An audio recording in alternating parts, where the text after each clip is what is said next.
Three, two, one. Yep, I'm ready. Welcome to the Lightforge. This is ADWCTA. This is Merps, and today we have a very special guest with us today. He is a multiple-time top leaderboard player, one of the only last remaining arena streamers. Very happy to welcome Judge. Judge, welcome to the show, man. Thank you very much, guys. Appreciate you having me. How's it going? Not bad. Survived 2020. You also survived 2020, so we're all here. I think we got to be thankful for that, but we're here to talk about some arena. And this is where everyone says arena in 2021 Keck W, but that's what we're going to be talking about. W's. It was already Keck W in 2020. Oh my gosh! We were talking about this earlier. I'm surprised, but Arena's gotten more viewership in the last 6 months than before that. Like, there's some kind of weird Twitch Arena revival going on that's very significant. Like, it's noticeable. Yeah, so we did talk about this a little earlier, and I kind of was actually thinking about this. I didn't say it, but I know my own personal channel has had some Crip refugees. There could be just a lot of Crip Arena refugees over the last year or so. Trying to find arena content could be something, but definitely not the trend I anticipated for this year. Mm-hmm. Yeah, it was, at least for us, the arena stuff was steadily going down, and then at some point it reversed, and we were like, well, what's happening? Yeah. More people started being like, hey, by the way, guys, do more arena, and we're like, okay, we will.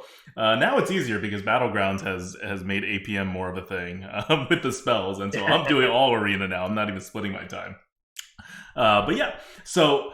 the last time we all kind of like hung out and talked was actually in person, which is hard to believe now, but that was 2019 in person at TwitchCon. San Diego. Yeah. San Diego, like, a few months before everything gets shut down. Yeah, it's too bad. We should have been able to do that again this year, right? It's a shame. Yeah. This year, it would have been really nice and fun. I mean, it was really great to meet you last year, and not last year, 2 years ago. A year and a half ago. A year and a half ago. I'm still getting on to my 2021 lingo. But why don't you introduce yourself to our audience and tell us a little bit about how you got into the arena, how you became a streamer. Yeah, sure. For those who don't know me, my name's Judge. I have been streaming for just over 2 years, playing Arena since February 2018, so almost 2 years of playing Arena. I first started streaming, actually my roommate kind of bugged me into starting. I graduated and I told my roommate that I would maybe try streaming if I made Legend that month. If I tried and I made Legend that month, and then I did. And so I started without ever being on Twitch before, actually. I had, not a part of the community or anything, just fired it up. And I started playing more ranked when I first started and playing Arena every once in a while. Definitely a slow start, as you would expect without being on Twitch before, without knowing anyone.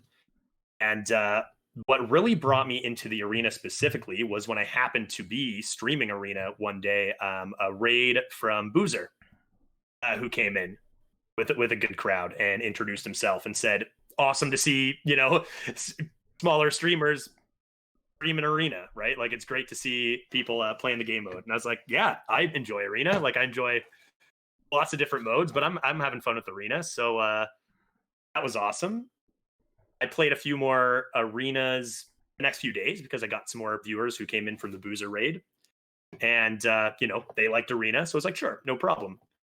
And then a few weeks later, I got another raid from Boozer saying, keep it up, you're doing a great job. And I decided, you know what? I looked more into him. I looked at his leaderboard, like prowess. Obviously, Boozer, one of the greatest arena players. I actually knew Boozer before I knew Dreads, or I knew you guys from YouTube. I knew about Boozer before I even knew about Dreads. The Dreads thing, it is, right? No one, literally no one needs to know. Not surprising. That's fine. Yeah, okay. And then I decided I'd give. Yeah, go ahead. No. I'm just really interested because you started kind of late, relative to a lot of the people who we know from the arena community.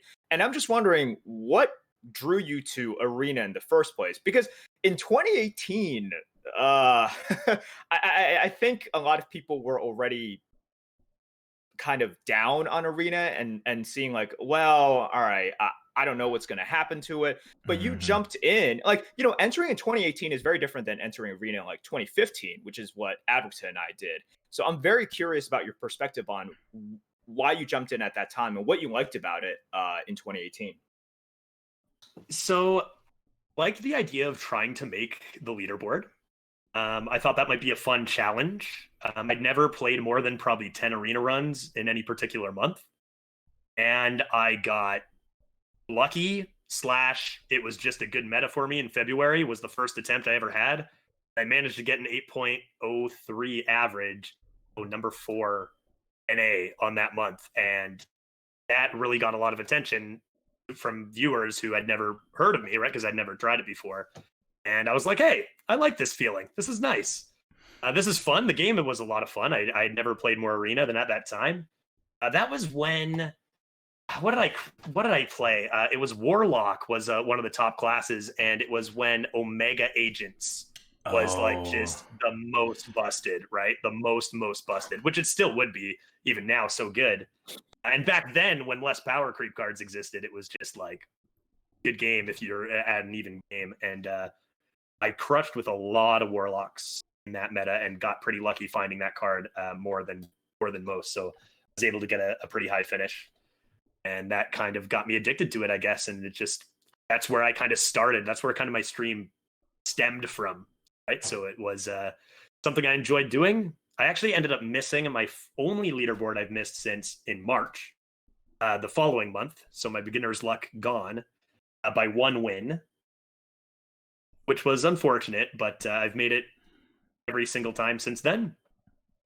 Still chasing that top 3, but got plenty of top 10s. And even still, I mean, it's changed a lot even in the last 2 years, but it's a fantastic mode. I mean, the variety you get in decks, right? You're not playing the same deck over and over like you are in Constructed. You're not playing the same opponents. Big variety in different decks you can play. So that's another thing I really like about it. All right, cool. Nice. So yeah, so hosting people makes a difference, and doing really well in the game mode really makes a difference as well. I like that answer. It's like, why am I doing this? Well, I'm streaming. I'm good at this game. This particular game mode, it seems like I'm really good at, and it seems like people were interested. And you go where these elements take you as kind of like a budding streamer. Yeah, and who knows? In another world, maybe I get a different raid from another game mode streamer and eat that community, and who knows, right? So yeah, it definitely makes a difference. Yeah, and it just you shows could have been ahead. a top Minecraft streamer. Yeah, right. You could have been the only dual streamer. Minecraft,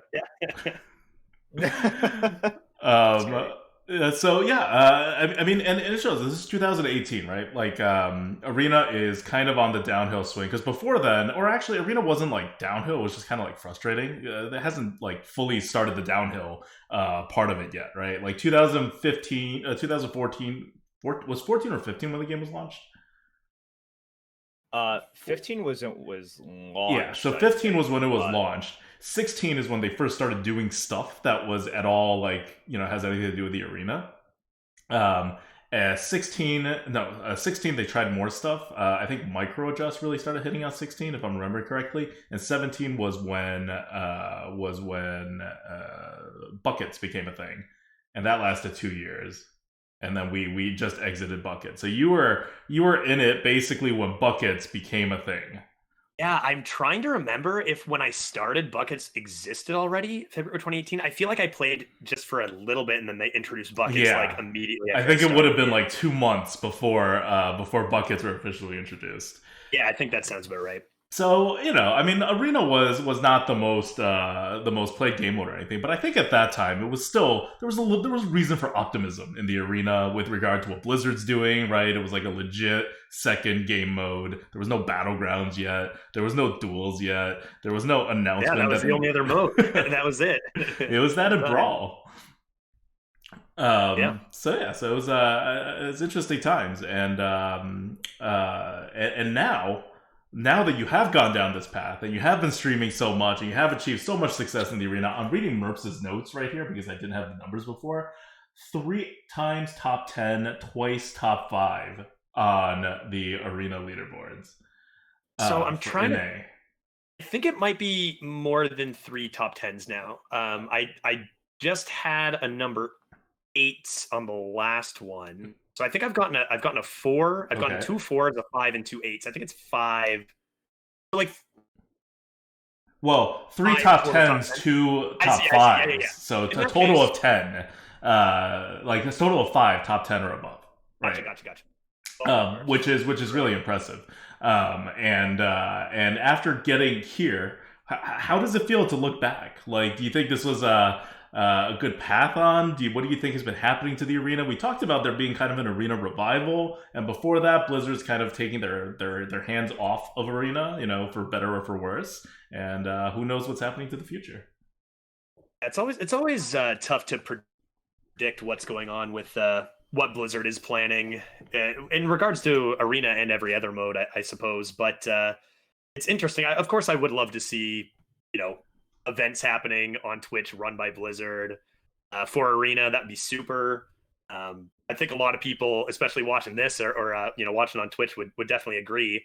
But it is interesting because there are certain things that kind of point to them putting in more work to arena, even though there are still a lot of issues. Mm-hmm. In the last couple metas, we've seen the win rate differential between the top class and the bottom class actually be closer than they have been in a while. Mm-hmm. I think it was 2 metas ago, it was close to 5%. I'm not saying that that's necessarily there's other issues that can go alongside that as far as how they're balancing different classes. Warriors. But yeah, right. Demon Hunters, either you have class cards or you don't. Kind of idea. That's not even balanced. Demon Hunters, not even. At least Warriors are numerically balanced. Demon Hunters are either killing the meta or unplayable. It's true. And at least it does show that they are doing stuff, which they weren't doing these things for a good year, beforehand. There weren't these balances. Leaderboards is another good example of things being done for arena that weren't before. Leaderboards used to be anyone's guess whether it was 1 month, 2 months, or 3 months. We've had all sorts of leaderboards over the last while. We've seen all sorts of different starting dates and ending dates. Mm-hmm. But some are the 9th to the 6th of 2 months after, or something like that, depending on expansions. Some have included the last couple days before an expansion, and some haven't. But now in the last 2, they have been exactly 2 months from the 1st to the 31st of the second months, and appears like it's going to continue that way.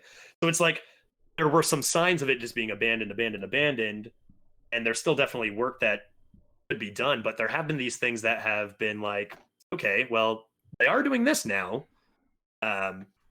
Is that a sign that maybe, once some Battlegrounds and Duels hype maybe goes, they will get back to doing more for the mode? Maybe there could be some other event like they had the Caverns of Time way long ago. Could that actually be something that we see? Not anytime maybe soon with how new the other modes are, but could it be something that we see later? You'd like to hope as an arena streamer, It's, but it is interesting to see those things. Yeah. I do agree that Blizzard's kind of gotten their act together on the basics, more or less. They screwed up a little in this last launch with how long things took, but they still got it together within a month, right? Which we had been waiting for longer than that in previous metas sometimes. And Skullomance was on the ball. So yeah. And that was over. That was actually over Thanksgiving and during the whole Battle Pass fiasco too, which I think might have played a part with it. I actually had Celestalon actually came into my chat wondering about certain things that may or may not have changed for the arena, and I think he was going around just before all of the cards that did not appear in the first 2 weeks or so. Yeah, first even closer to a month maybe. Wanted to make sure those were getting in, so it was And he mentioned something about how crazy it was. There were like fires that a lot of people were being evacuated for, and a lot of people on holiday and stuff. So Hmm. I think that the mentality of taking care of that kind of stuff quickly was still there, but there were just some factors that delayed it a little.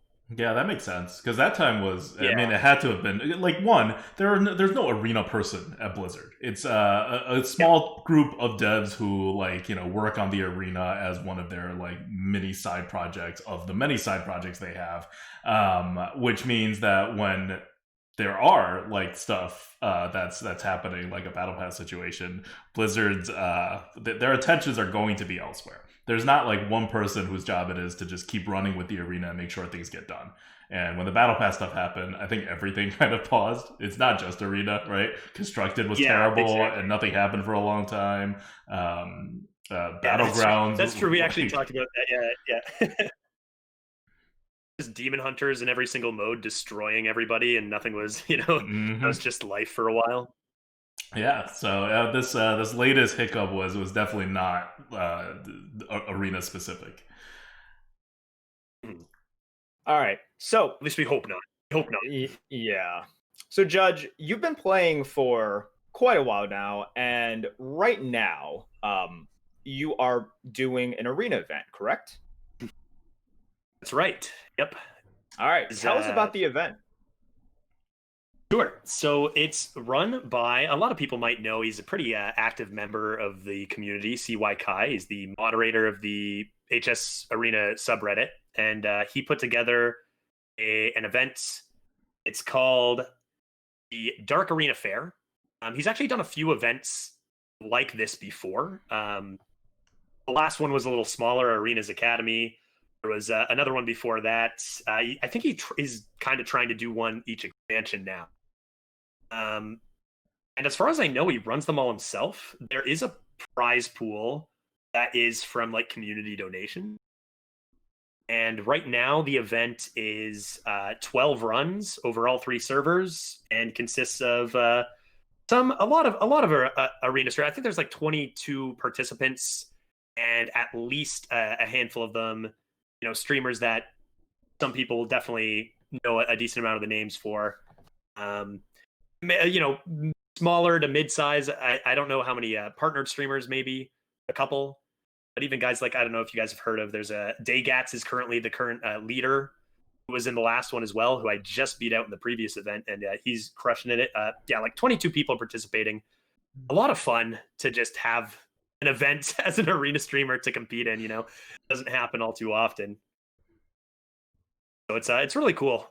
It's really cool. Four runs for each like phase of the events. There's a bunch of little like rules that bring in the flavor of the Dark Moon Fair. Like you can get bonus wins for doing certain things with the new cards, and it's a really in depth list of rules. But yeah, it's a lot of fun. I know the people watching have been enjoying it. Yeah. Even today, I was mentioning I had a bit of a rough start in the first phase. ADWCTA ran into a few many warriors with Ganarg on 1 and Sword Eater on 4, and what can you do? So I had to switch up my strategy a little bit today by abandoning necessarily going for wins as my main way to get tickets, which is like the currency you need, Mhm. and tried to like fill some of the little mini games that there are. Like for example, one of them was to play 3/7/7 corrupted growths and finish the game with it on the board throughout a whole run. And then you get like a certain amount of free tickets. And we pulled that off, even though it meant we weren't tempoing out our growth and maybe winning less games, right? So it's an interesting idea. Lots of little quirky little rules like that. And I've been having a lot of fun with it. And I think others have been too. I like it. I like how it adds an additional layer of strategy to it. It's not just winning, it's about collecting points in any way you can. I think it's also interesting for Twitch chat as well, because you're just doing things that Twitch chat wants you to do anyways, as Twitch chat Yeah, kind of exactly. does. Yep. So I think that's really cool. A shout out to Kai for doing another event. This kind of stuff is definitely needed in the community in order to bring more attention to Arena and also reward people for creating Arena content and also reward viewers for staying faithful to the Arena as well. Yeah, So, like when there's no Blizzard events, Twitch yeah. stopped doing events for the arena. I think there was something about how like there was something where the Twitch rivals are no longer doing arena stuff. So right now it's community run events, right? And it's really really awesome for Kai to step up and do all the organizing. Like this stuff takes forever to organize. There's so much Oh yeah, work I can involved imagine, to and it. like all these rules and mini games, and like Yeah, like he's verifying got it, like keeping track of tickets and it. tokens you can use, like to, and there's a whole like a thing on the class selection. It's like it's really in depth, and I can't imagine the time. I wouldn't have. I feel like I wouldn't have the time to put as much together as he has. So it's definitely something not to take for granted. So you were saying that someone else is in the lead right now, and are you having fun with it? Like that's the important question, I think, Oh yeah, with something like this. Like, are you having fun with it? Because with any arena event, I think right now we're just trying to get as much involvement from the audience as possible, right?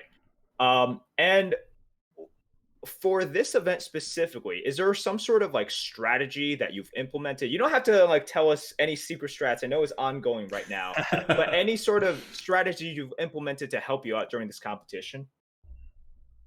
there's nothing that all that secret that like I would reveal, and it'll be like my strategy. It's been blown. I think in general, it's like you get your most consistent points by just winning games, and you look at the people ahead of you, and it's like, can I catch them? Can I win this thing by doing the most consistent route here and just taking my best decks, winning as many games as I can? And if the answer is no, like it was with me catching someone like Dagats, who has, I think he's averaging about 8.5 on the event. Shocking how many great players have struggled at the beginning of this. Holst, Dummy, who is both of those guys are probably going to be top 3 in this leaderboard coming out. And myself all had some pretty rough first rounders. I think only 2 people out of 22 have managed an infinite average for the event, which is much lower than the other events. So really, really tough go for a lot of people. So what we got to do to catch those top 2 is forget about the most consistent route, because just averaging decently from now on isn't going to catch them. And like I said earlier, try to earn some extra by taking some risks, right? Like it's just not going to be enough to average 8 or 8.5 the rest of the way through the second half of the event. So trying to like hold on to your 5/5 corrupted growth and hero power instead, which is such a huge tempo loss, to try to maybe salvage some points to catch those top guys. Yeah. All right. Well, I think we should talk about the meta that you are playing in right now, because I know Adult has been playing a decent amount. I haven't really been playing. So, what are you seeing in the meta right now? If you can kind of summarize the meta in a few sentences, what is it, and how are you finding success in the meta? Yeah, this is where you should give all of your secret Yes, strats. give all of your secrets up. It's such a tough question to answer now. This used to be one of the easiest questions, years ago. You'd be like, at a good curve, play your minions on curve, make smart trades, go face when you need to, profit. And, there wasn't a whole lot else, maybe some things meta dependent. Now, I mean, that's always going to be the basics. I mean, as much as people will tell you, yeah, it's a value meta, or it's there's such good late game value cards, late game tempo cards. It's always still, you need a good. I don't want to use the word need nowadays. Curve still wins games in general, but you just need a couple of those power value cards or power tempo cards. There's a few in each class to look for. Getting just okay quality and curving out with it isn't quite enough anymore. Mm-hmm. Prioritizing curve, but taking a couple just bombs, and those could include something like Twisted Knowledge, I would call a bomb, Ganarg, Troublemaker, and Sword Eater, I would call bombs. I mean, Demon Hunter, I don't even know where to begin with bombs there. But just taking average quality all the way through, I think it's real tough to find wins in this meta. The power level is just insane, even at early wins. When you say bombs, would you count something like a Proto Drake as a bomb? Because you're listing a bunch of like really good cards, right? Like those are like 200 plus cards that rated on our tier list, and like they're like the super premium cards. So let's go something that's fantastic. Yeah, Proto's fantastic, but I would be hesitant to call it like that game shifting. It's on the fence for me because it can come down if you go first and you play your Proto on 8 and your opponent's coming into turn 8. They might not be able to play theirs because you just go face and they just can't deal with it. There's definitely times where Proto will win games, but that's the same as like curving out. Sometimes that will also. I don't think I'd count it quite as that game-defining bomb. So if you're looking for game-defining bombs, let's say like if you're offered these bombs, you're gonna get them, right? You're gonna draft them if you're offered them because they're the best cards. It doesn't really matter. You'll give up a part of your curve for these cards because they're just that insanely good. Yes. And what if you don't get enough of these game-defining cards, as you sometimes don't? Like, I was trying to see if Proto Drake would like fill in the gap, or you would try to at least use it to fill in the gap, or if at that point you're just like, Proto Drake is a Proto Drake, I value it like a normal Proto Drake, I'm not going to give it more value because I'm missing bombs. So if I don't find these bombs, my deck is looking too fair, too average quality. It's going to be tough because sometimes your opponent plays one of those, your opponent coins out a Scrap Imp, and no matter how well you play with your fair cards, you might just get out. It might be too many stats and you just lose. And that's happened a lot, right? That's happened a lot this meta for sure. But my general strategy for that is time to go aggro. Draft as light as I can, win before they can draw their bombs, win before they can get to turn 8 and play. This was my strategy for when Tyrant existed too, was, Twin Tyrant's in the meta, I will never see one played because I'll just win by turn 7. And so if I don't find these bombs that I can compete with my opponents, I will draft a super light curve and get going face. Good old Smorkin still works sometimes, In fact, I've actually had some success with Hunter even before the adjustments for this reason. Yeah, I nabbed the 12-win Hunter on Wednesday. I picked it because chat wanted me to play it, and I was like, all right, fine, I'll do a Hunter. And then it just went really well, and I was like, all right, it surprised me. We were aggressive, not too aggressive, but still pretty aggressive. I think in this meta, you could probably get away with calling yourself an aggressive deck without like being as aggressive as you normally had to. Like, you don't need to go anywhere near Merps Hunter level of aggression, and it'll still count as an aggressive deck. Because your opponents are years like ago they might have called the aggro decks now mid-range, just curving out. Yeah, there's no true aggro anymore. You can't do it. I was talking about it last week. You can't do true aggro without buckets because you just actually give up too much value. So it was just a relic of the past. It's fine. Yeah, the deck that I had even like one set. Sorry, go ahead. I was just gonna say, like, even with decks that are super aggro, I've had curves that like look unbelievably aggro, but they've got 2 carrying studies, or they've got these cheap, easy value tools that are just so good that it's like, well, you could call yourself aggro, but you really can compete with the value game as well because of these value cards. Yeah. Like nowadays, the aggro is it looks different. Like my quote unquote aggro deck had 1/7 drop, 2 6 drops, 2 5 drops, like 3 4 drops, and 3 3 drops, and the rest were all 1s and 2s. But like you said, some of the 1s and 2s like drew cards, added cards, did not particularly aggressive stuff. And that to me still felt pretty aggro. There was nobody that was out aggroing me, at least that I faced. They were all at least a step behind me, if not more than that.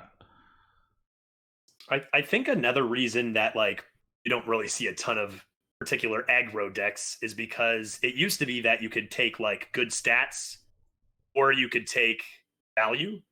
Now there are cards that just give you both, right?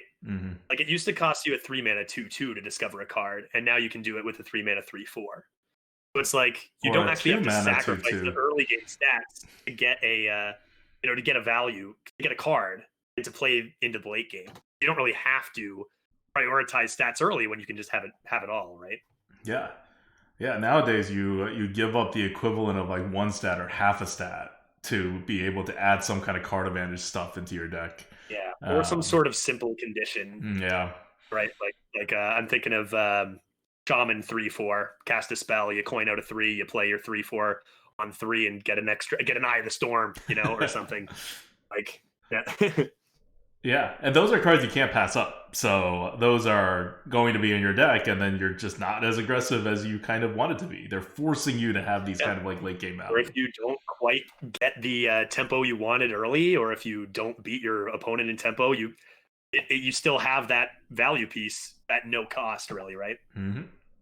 Yeah. So what's your favorite class to play right now?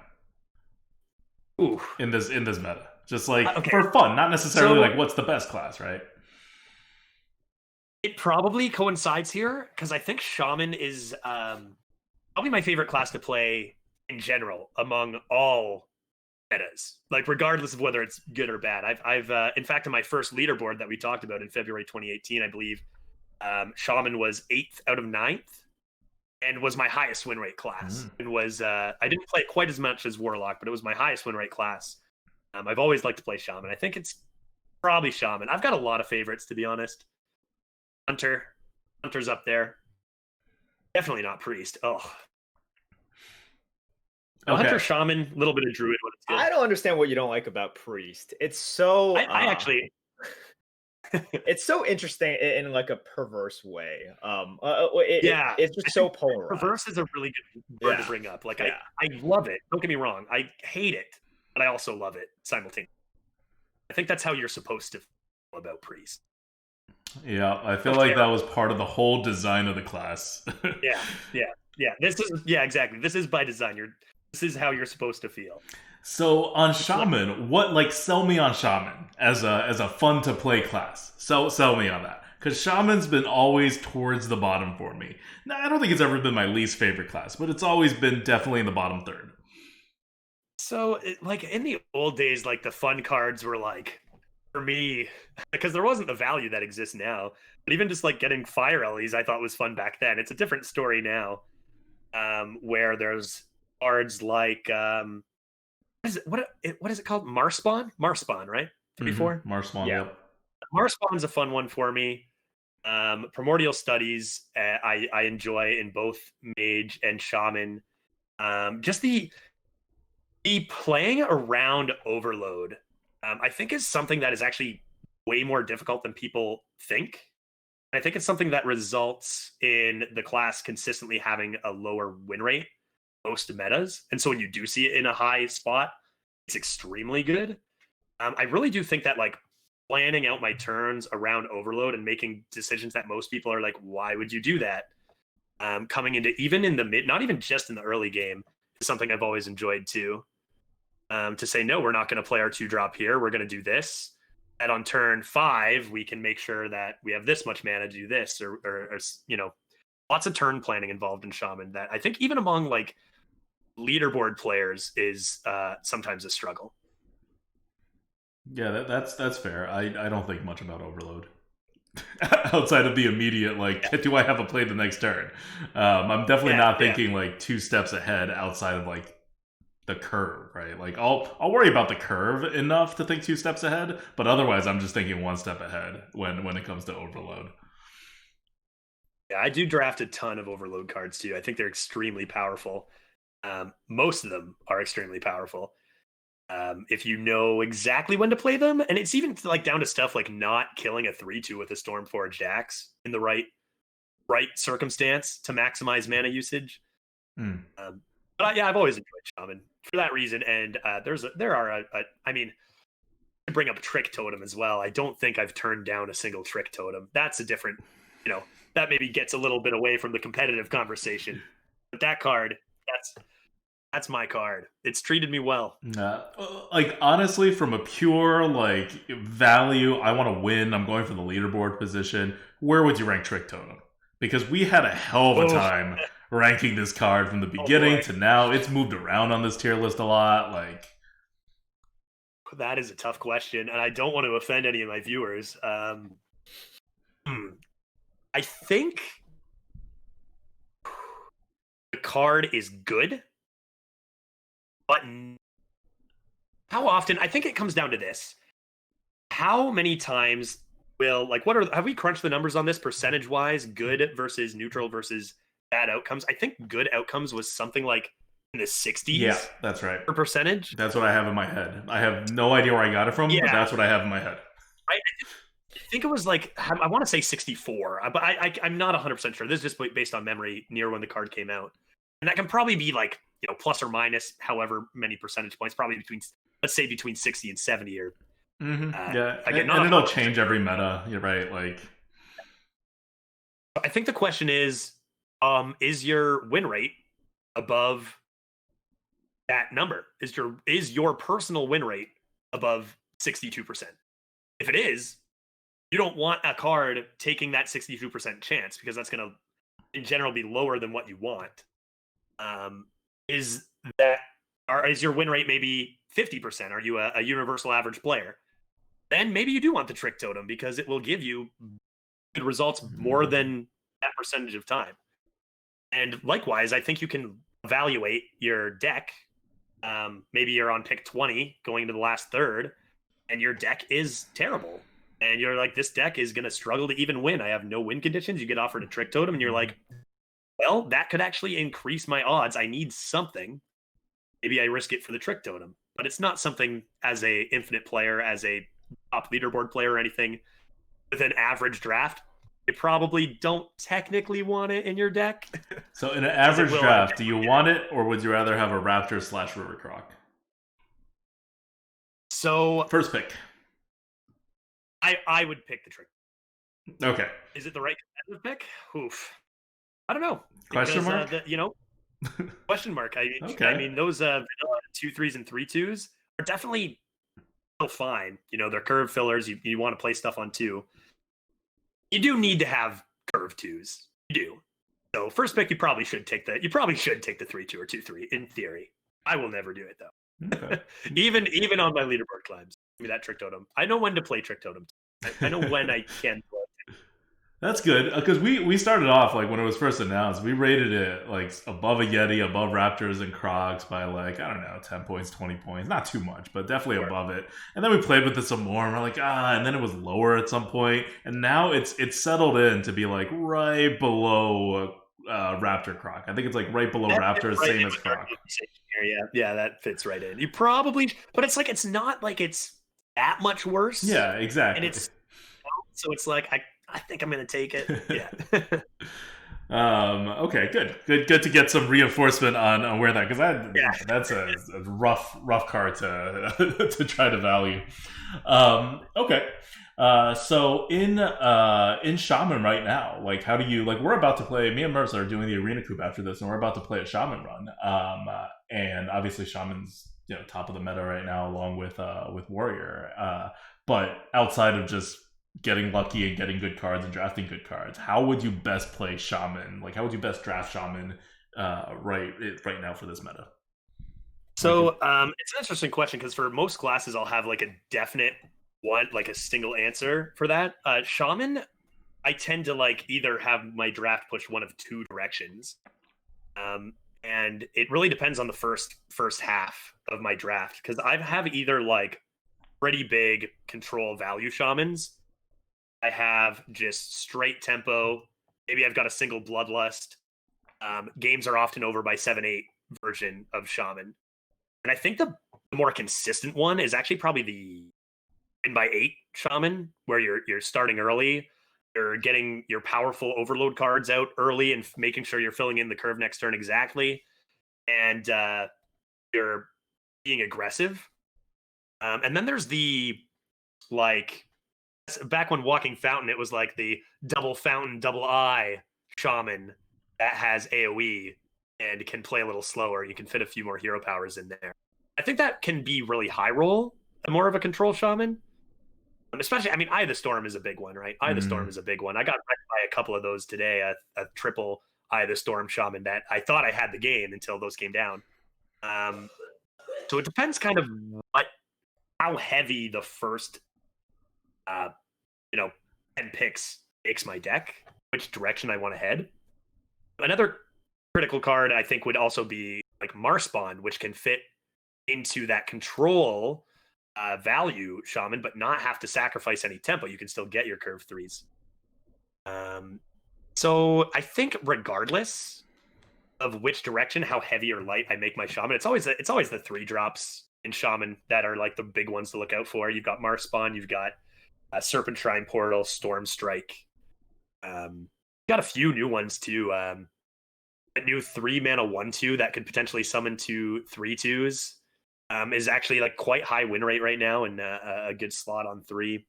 Mm-hmm. But it's like pile up on 3s and then see where the rest fills you in. That makes sense. We will definitely try to do that. Yeah, Pitmaster is the card you're talking about. 3-mana 1/2 summon a 3/2 duelist, corrupt summon 2. Like even as a 3-drop, it's pretty good. It's acceptable, right? Yeah. It's acceptable as a 3-drop. Yep. All right.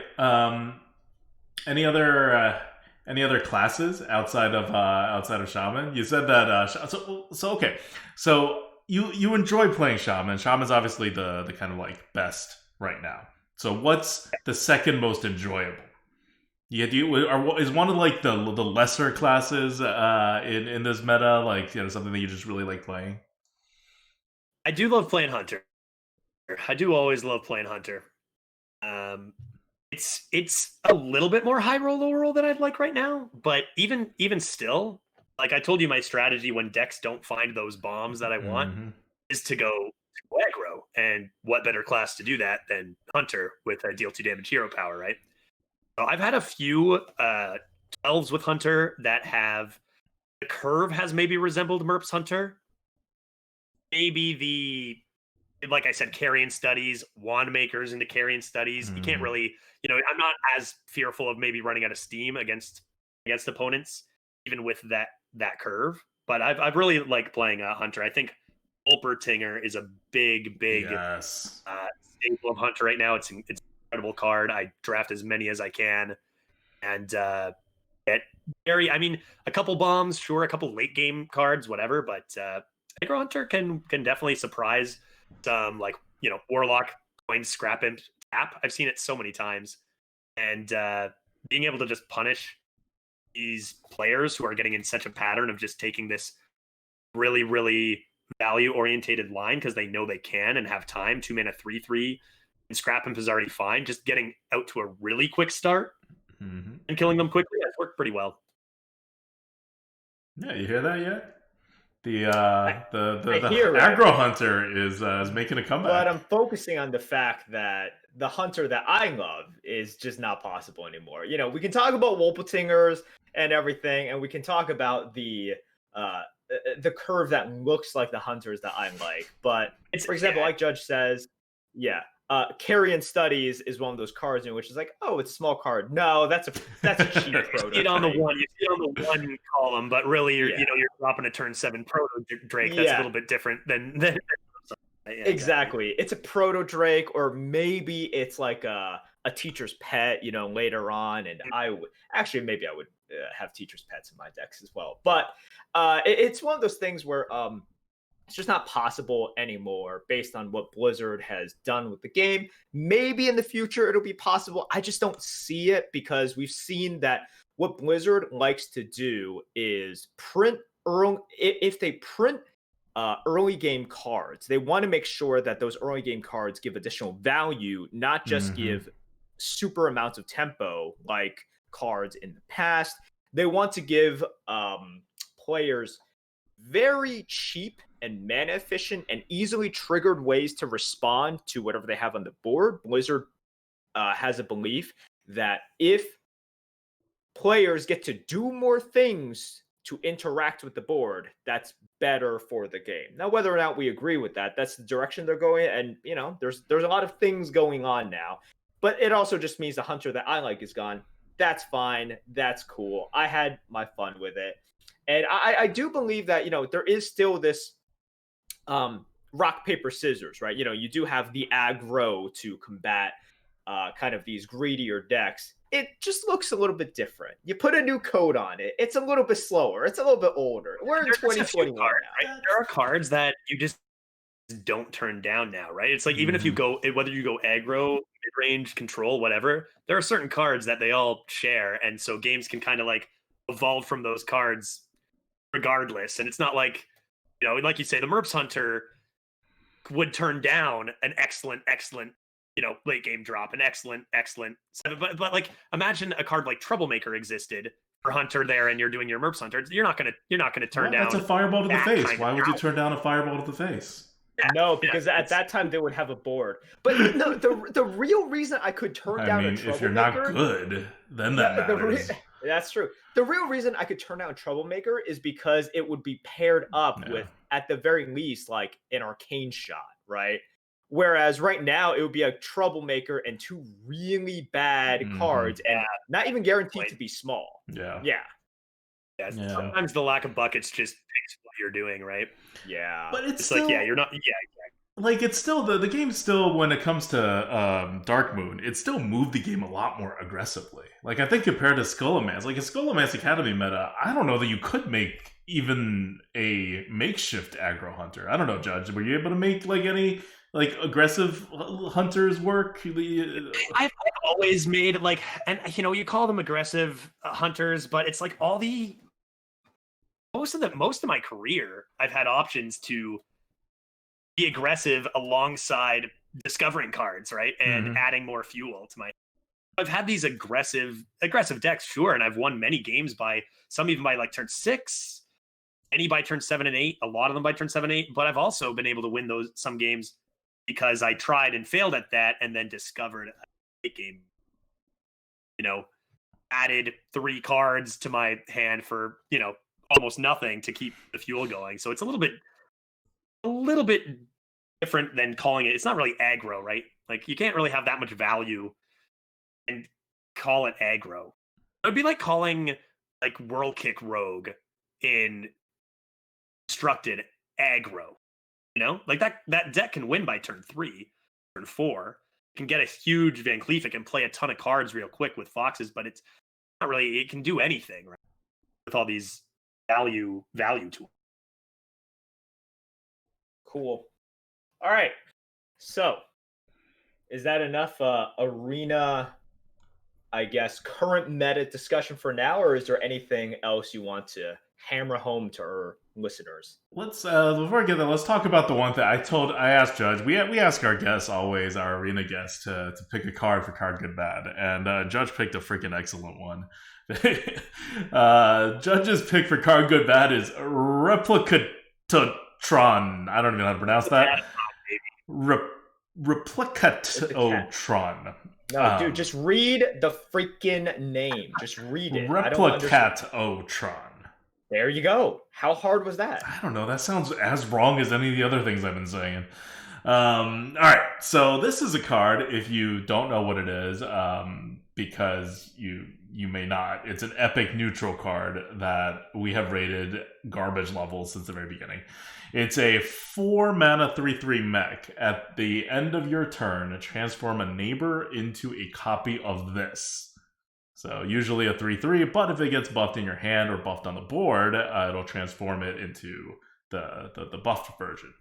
And then that one will transform other things into it, and it could potentially chain. So, spoiler alert, this card has always been rated trash by us. And right now, with the new tier list, allowing cards to go below 0, this card is a 0. I don't know how negative it is rated, but it's very low. Judge picked this card, I assume, because he does not think that this card is actually anywhere close to a 0. Or else this would be a very uninteresting card good bad. Good old Replicat.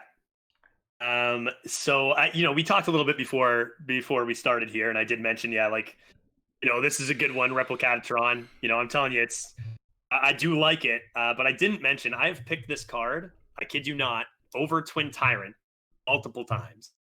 Over Twin Tyrant. And I could actually go back maybe and get those runs. And it has definitely not been a mistake. I think this is hands down the most underrated card in the arena. Maybe ever since I've started. Maybe ever since I've started. Like just for Shaman or generally? It's definitely best in Paladin and Shaman. Definitely, I fit it into every single class. I think I've picked the card in every single class. I think it is great. At worst, so okay. The thing is like, and I know as well with your guys' rating system, you definitely value consistency very highly. Yeah. I mean, okay, to be fair, Replicatron is a 50. It's a 47 in Shaman for us. So we do see some value. Like, it's not, and 47 these days is not like the worst of the worst cards. What's a 4-drop that's 47? Like, it's above a Silver Moon Guardian, right? So we think it's pickable in Shaman, you know, not like something you'd want to do, but you can kind of settle for it and it won't ruin your deck. But I'm nowhere close to Twin Tyrant. You know, even in Shaman. And for sure, like it's, you know, those were particular situations, but even the fact that there was a particular situation where I still took it over a Twin Tyrant, you know, sure, maybe in that draft I would have been having a ton of late game and needed some mid-range stuff or whatever, but I do think the card is even just excellent. I think it's a great card. I've picked it over many top tier things, and I think I've demonstrated that many times on my own stream as well. Just how powerful the card can be. It is straight up won me. Like, it is a win condition. I think it's a win condition. Okay, so what do you do to make it a win condition? Because for me, it's a 4-mana 3/3 that's not very playable half the time, and then on the other times it may generate another, you know, 4 stats of value at best. Sometimes if I get really lucky, it may give me 8 stats of value, and then I'm like, oh my god, I won the lottery. But definitely not a win condition when I use it. So I think the main thing with this card, I think it's like extremely difficult to use because of the possibility of doing damage to your own board when you're trying to develop. I think a lot of people don't really completely understand the order of operations of how things happen and how you can actually play big minions on your board with 0 risk of doing any damage to them with Replicatatron if you're positioning correctly. And there's a few reasons. One is it can also be like a certain style that you're looking for. Maybe if you're a more control player and you don't have as many earlier drops, it can become a little worse. And I do tend to have a lighter curve, especially from 1 to 4, to have more targets for Replicatatron. But at worst, it's again. At worst, it's a 4-mana 3/3. I guess I can't really say much. At worst, it's a 4-mana 3/3, which is terrible. But there is often cases where its worst case is a 4-mana 5/5 or a 4-mana 5/4, which is Yeti at worst is playing it beside a smaller card. There's another card called Guardian Og Merchant, which is very common and makes this turn 5 Replicat Guardian Og is insanely strong. Okay. Position your Replicat on the far right, put your Guardian Og to the left of it, and that is an extremely strong play on turn 5. And I think that as much as it does have a little bit of setup, not as much as you'd think. There's actually more situations where you can just throw it down and get some stats than you'd think. But the ability for it to snowball is really not something to ignore. It's very, very powerful. Maybe they do play something to remove it, and then it's just done one thing, but it costs them removal to do that. But it's something like, look at every snowball card out there. I mean, you look at Flappy Bird, what was that called? Vicious Flame. You look at these are obviously top tier snowball cards, but this is like the level that I relate that power to. Being able to turn something into a 3/2 with Divine Shield every turn, or even just a 3/3, turning a token in, just getting free stats, I think it's just exceptional. And this isn't even like starting on buffs. Obviously, Paladin can make good use out of the buffs, but I don't recommend holding your buffs specific Replicatatron. Make sure you're getting your tempo out when you can. But just tapping that button, tapping hero power, and playing a Replicat beside it is excellent and a huge threat that needs to be dealt with. I could do a whole thing on positioning and optimizing your stats with Replicatatron. A lot of people think you can't throw down like a 6-drop, 7-drop afterwards, and you absolutely can. And continue to 100% keep your big things up and keep your small things growing. Okay. So you make sure you always have a buffer in hand to play the next turn. Is that the positioning? Like, just to do a really quick summary of the positioning to allow you to continue playing. So just for anyone who's wondering, like what I'm talking about why it's difficult, what the order of operations is whenever you summon a minion that has an at the end of your turn effect, whatever was summoned first will have its effect go off first. So I always use the example Baron Geddon and Healing Totem if you're a shaman. If it's turn 9 and you play, you tap and you get a Healing Totem, and then you play Baron Geddon, your totem was summoned first. So its healing effect will go off, and then the Baron Geddon will kill the board and destroy the totem. But if you do it the other way around and you play Baron Geddon and then you tap for a Healing Totem, your Baron Geddon will deal 2 damage to the totem, and then your Healing Totem will go off and heal it back up to a 0/1 and keep it on board. So just the difference of what you play first can affect the board in a very different way. And so with Replicatatron, when you play a Replicatatron and it summons another Replicatatron, transforming something, that second one that was a transformed minion will go off second, no matter what, every time. Meaning, if you have a Replicatatron to the far right, you transform another one to the left of it, the first Replicatatron will retransform the second Replicatatron at the end of the turn, unless you do something different with positioning. So you are free to play as big of a minion as you want on the left of that second summoned Replicatatron, because it will be transformed by the first and then not have its effect go off. You can play your best Death Rattle minion on the left side, no matter what, and it has a 0% chance of being effective. I did not know that at all. I mean, I knew the order of operations. I didn't know that's how it affected Replicatatron. Huh, that does make it more playable. Like, to not have to, you can actually predict it more than it seems. You can actually predict it more than it seems. I gotta admit too, and he'd kill me if I didn't say this while I'm on the podcast too. Is I initially was not even interested in it at all. Like, it comes up in the draft, it's like, okay, an unpickable card. I'll grab this curve piece or whatever. And it was another leaderboard player named Veritas, who I do co-ops with on Fridays. You might have might know who Veritas is. Yeah. And he's the one who brought that card to my attention and said, "Judge, trust me, take this card, and I will show you." And I did, and we took it, and it was just the best card in our deck. And like, we've had full boards. Like, I've had full boards of Divine Shielded Replicats.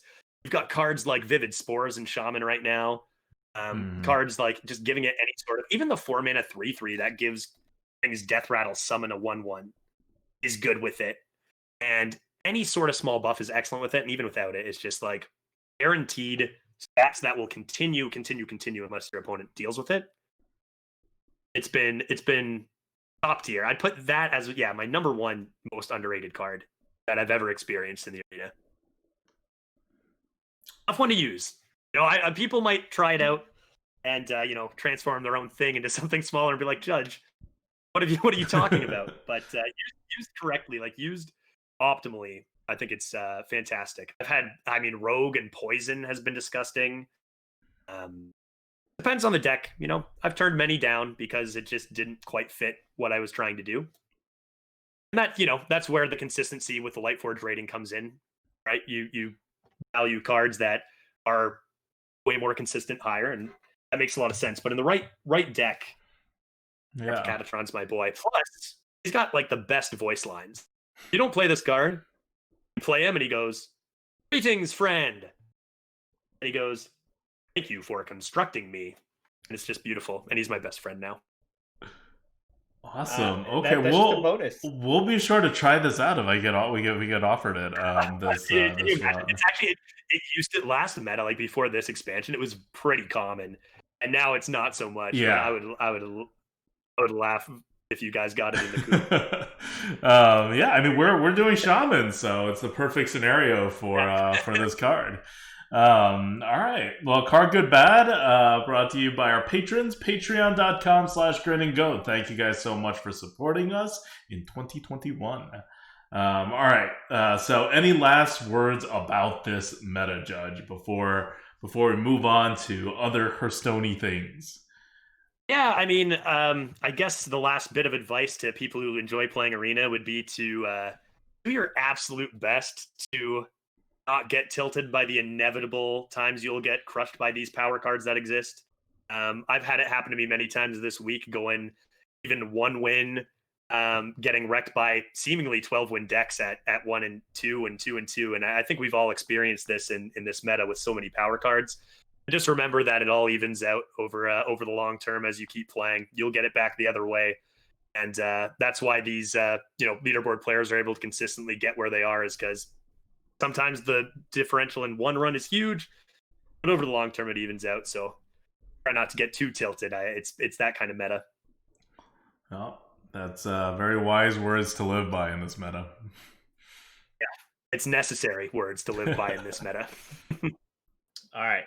So, Judge, thank you for the arena insight. And I think you have definitely motivated some people to try Replicatotron. I'm a little bit curious about it. But since we are a modes podcast, not just a pure arena podcast, I would like to ask if you have tried out. Let's talk about BGs first, and then we can talk about duels. But have you tried out BGs? What are your thoughts on it? Do you like it?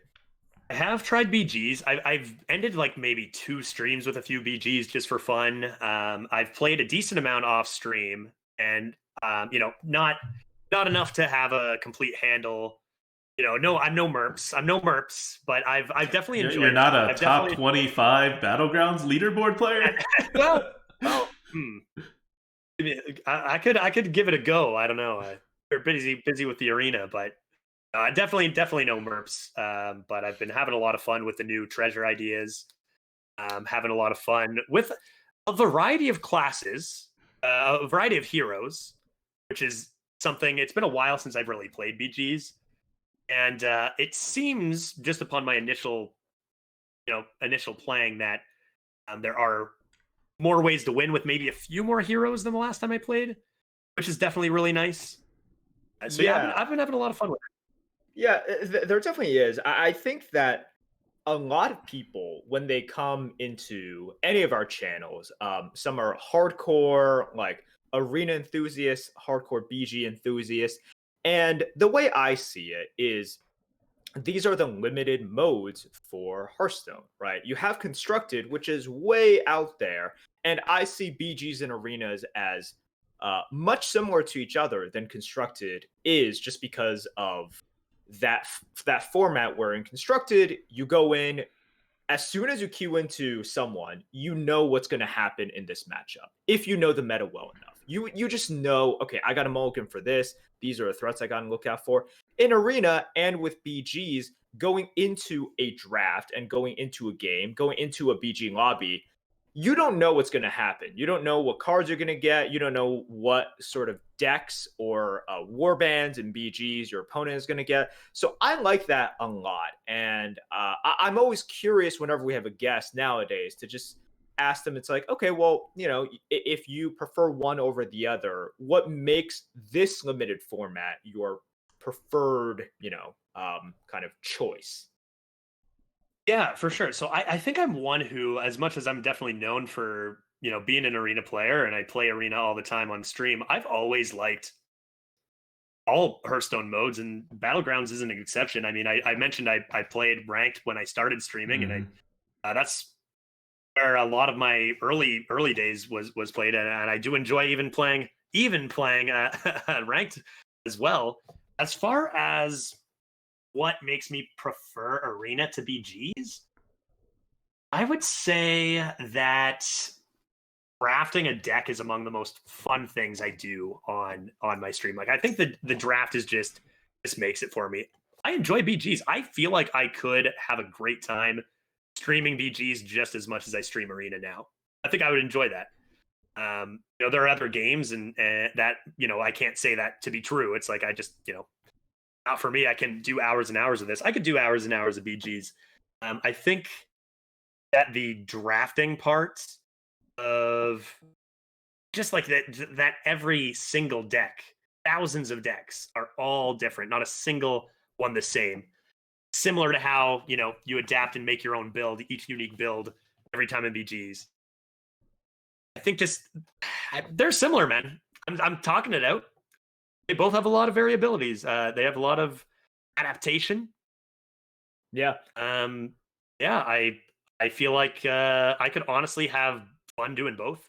I think a lot of people who like Arena will agree with you on the drafting, though, because drafting is just very attractive to lots of people. I remember when uh, it's been a while, but when Hafu played Arena, she would just draft. She loved drafting. She would just draft and retire, because that was fun. And there is a certain skill to it, but it is just really, really fun as well. And I think for a lot of people, if you just gave them the option to just like keep on drafting, they might just do that for hours on end because that's quite fun.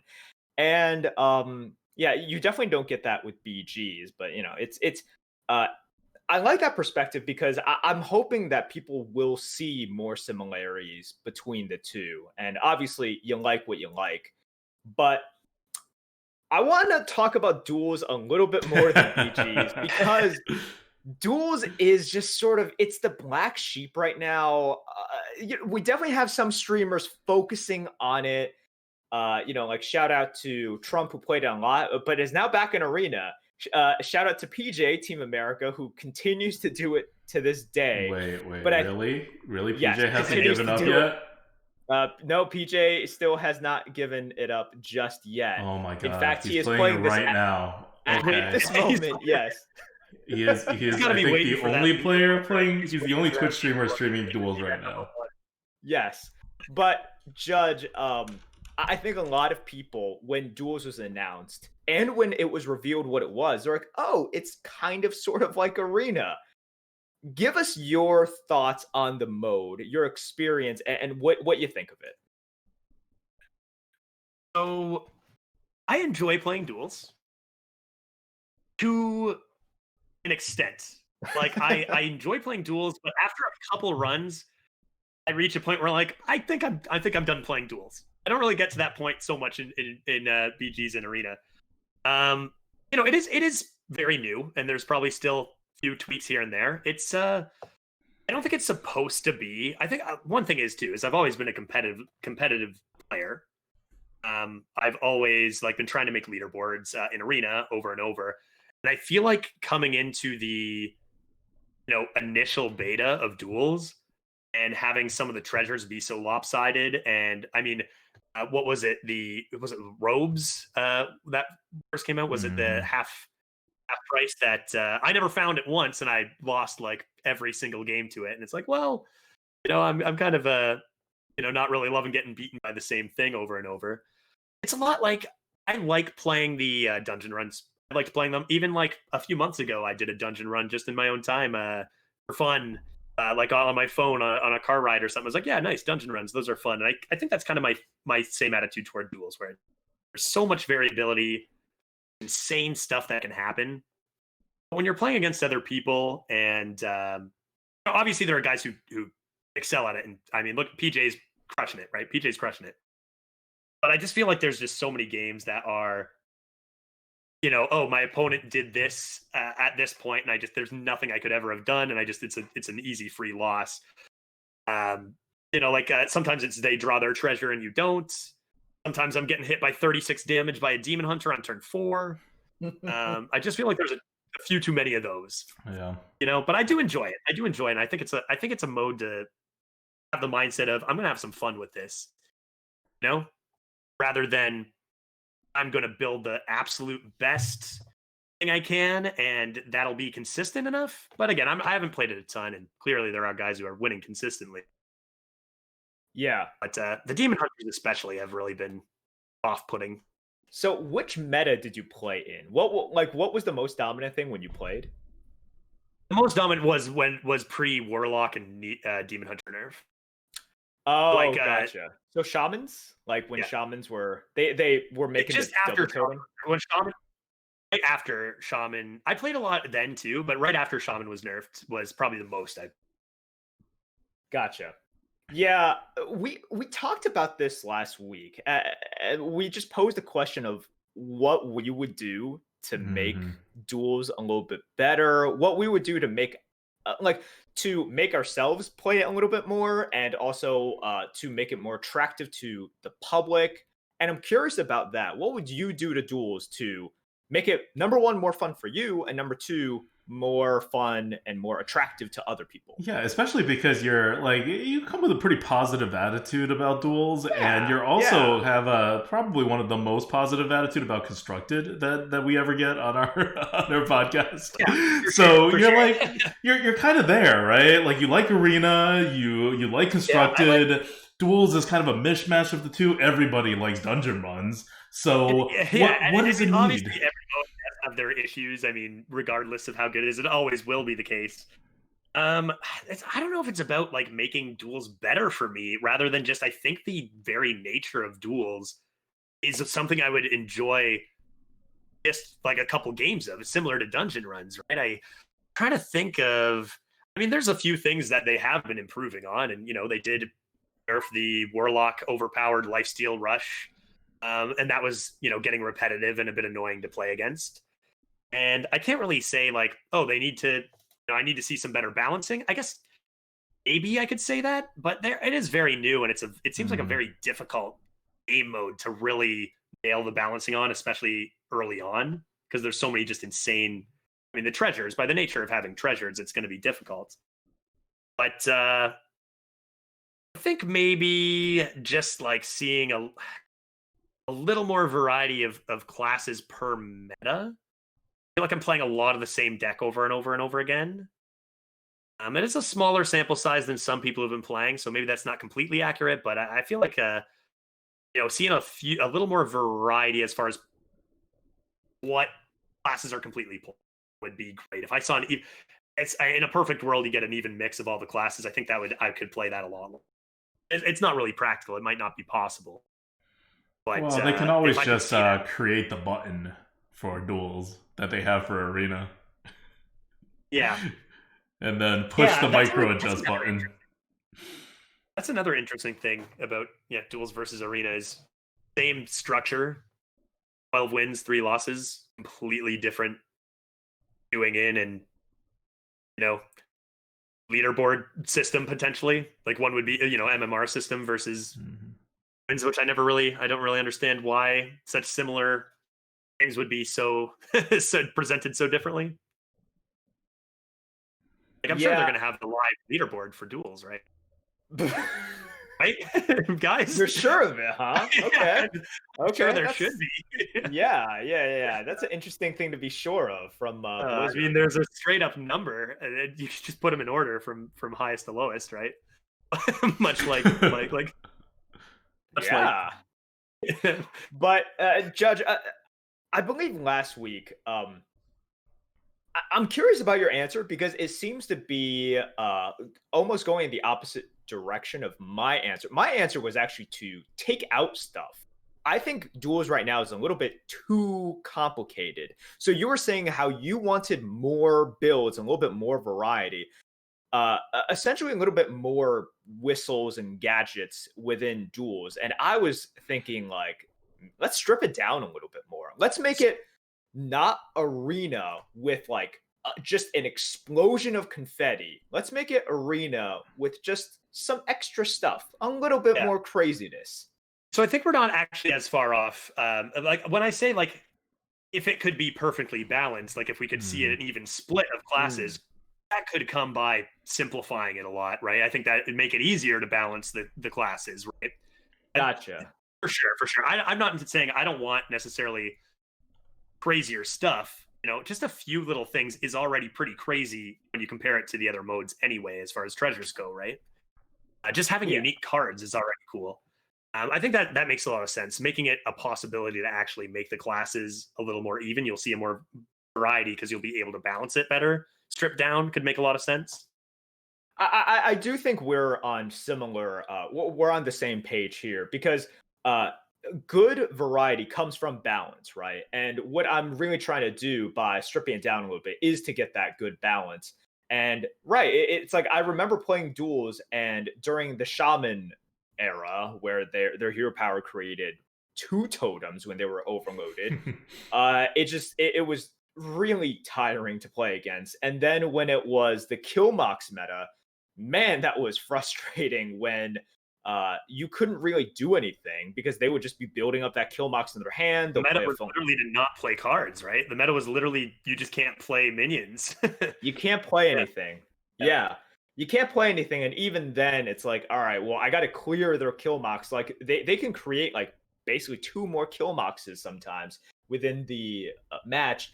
And that just, it felt really frustrating. It felt like there were, when duels works and when it's fun, it's really fun. And when it doesn't work, it feels like a constructed, but even more of a slog, which is really not a good thing. Like, at least with constructed, there's the predictability, but there is the efficiency. There's the tightness of constructed, right?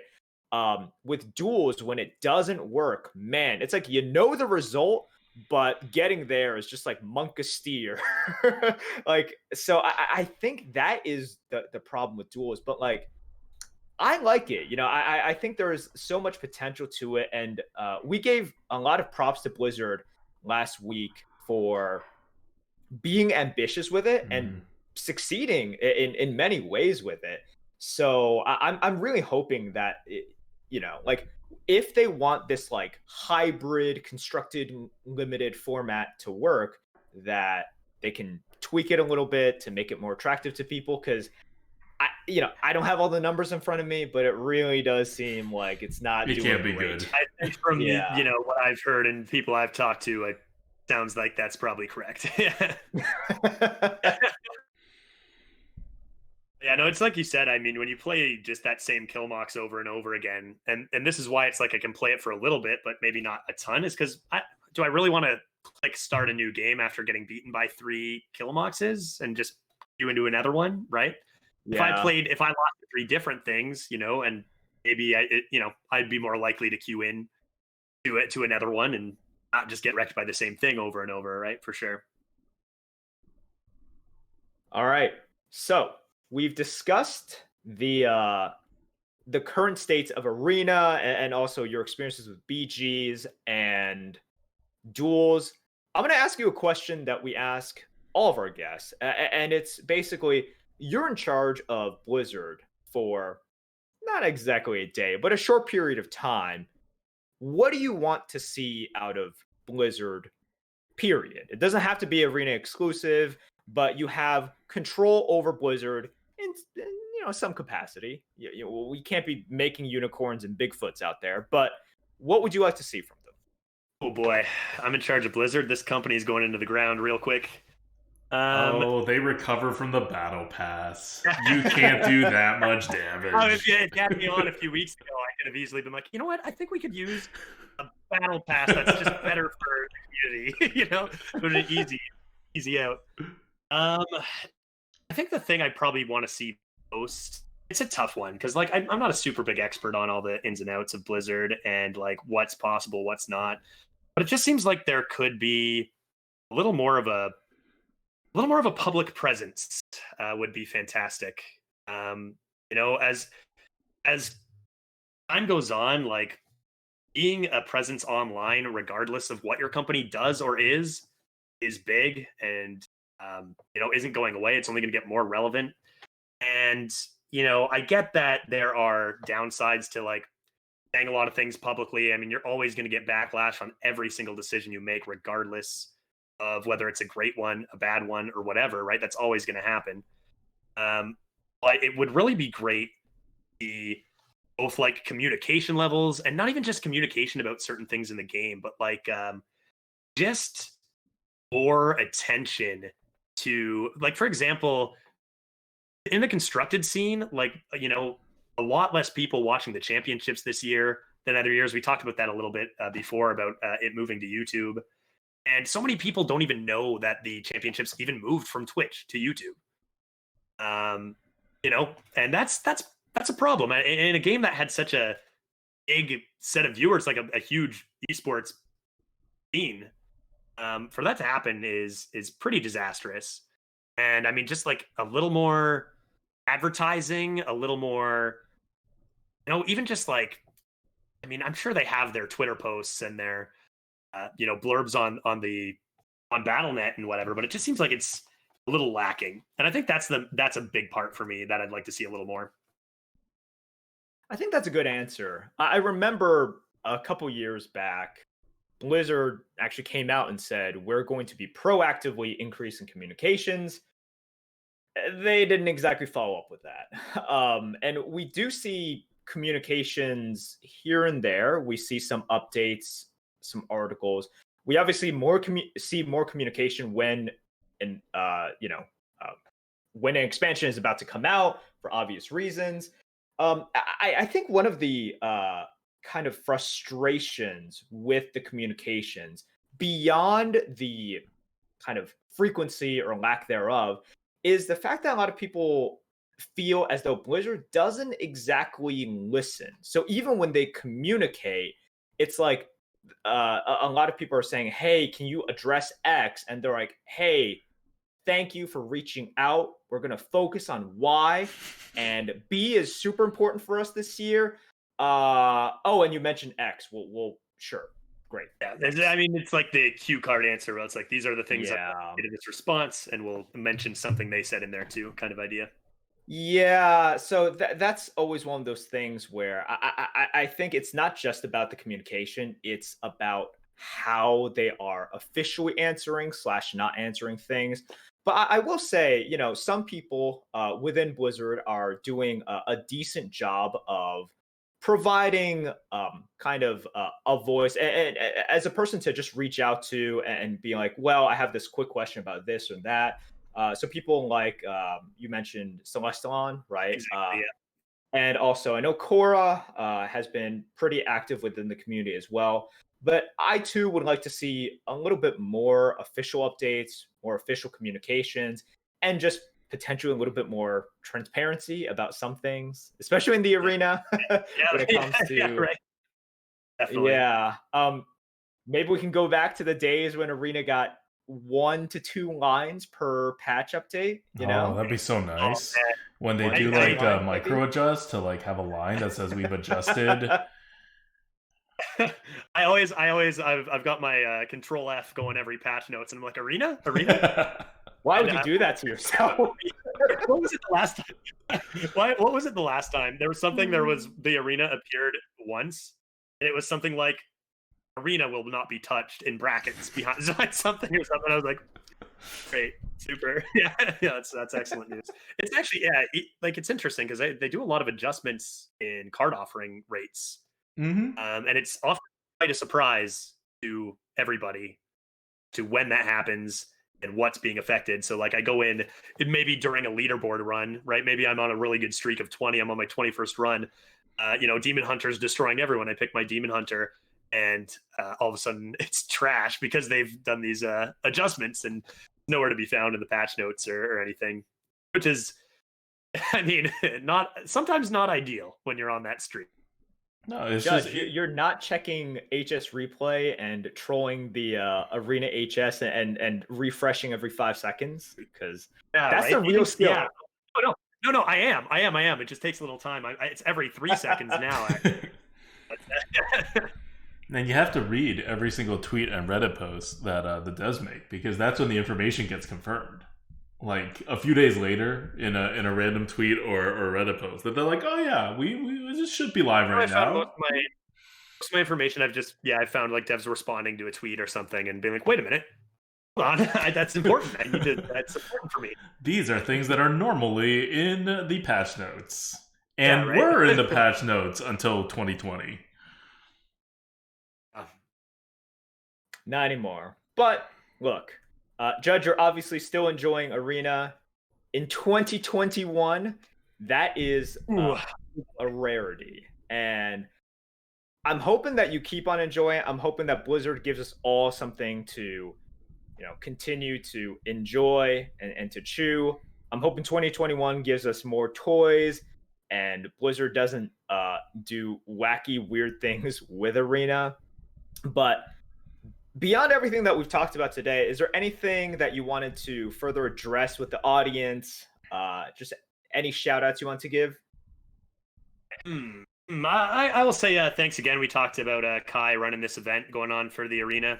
Not much else going on for us as far as like even for viewers to watch, like fun little events. So thanks, appreciate you doing that, Kai. Shout out to Veritas showing me Replicatatron and letting me bring my wisdom to the podcast. And shout out to everyone who came both from the goats and also from my community to watch, and appreciate you guys helping me getting me to where I am over the last couple of years. Appreciate you guys still enjoying watching Arena as well. All right, stuff. So Judge, if our audience is like, wow, this guy seems pretty positive and cheerful, and we want to see more from him, where can they find you? Find me at twitch.tv/judge. I stream every day but Monday. Weekdays from noon to 6. I'm doing mostly Arena, a little bit of variety content here and there, but tons of Arena all week long, every day except Monday. Awesome. Wait, right, well, that's thanks crazy. For coming on. Your name is just Judge now. It's not Hi, my name is Judge. You Yeah, have you have Judge for Twitch. Yeah, just Judge. Twitch.tv. I didn't even know that. I thought it was Hi, my name is Judge. Yeah, I changed it recently after making partner. I was pretty pumped. Oh wow, that is a great name to lock down. Wow. I couldn't believe it was still available. Yeah, how did you? Was it never taken, or was it like abandoned? It had to be abandoned. It was. So the account holder was clearly not a streamer. If they were a viewer and used it, I don't know what happened to them. I don't know what they do. I either stole it, but it seemed like an account that wasn't in use. Probably something that was made like right at when Twitch came out, I'm guessing, with a name like Judge. But yeah. I emailed them and said, hey, can I get this name? And they're like, yeah. So either they just like removed that person permanently playing favorites, or it was probably not being used. It pays to be a partner. Right. Yeah. So one of the first, that's like the first thing I did when I made partner was email them. I want Judge. Nice. All right. Well, thank you so much for coming on to the Lightforge, and we look forward to more things happening in the arena in 2021. Absolutely, my pleasure. Thanks for having me, guys. Appreciate it a lot. All right. Until next week for me and Merps. This is ADWCTA. Hi. Bye. See you guys. Bye, guys. Thank you. See ya. All right.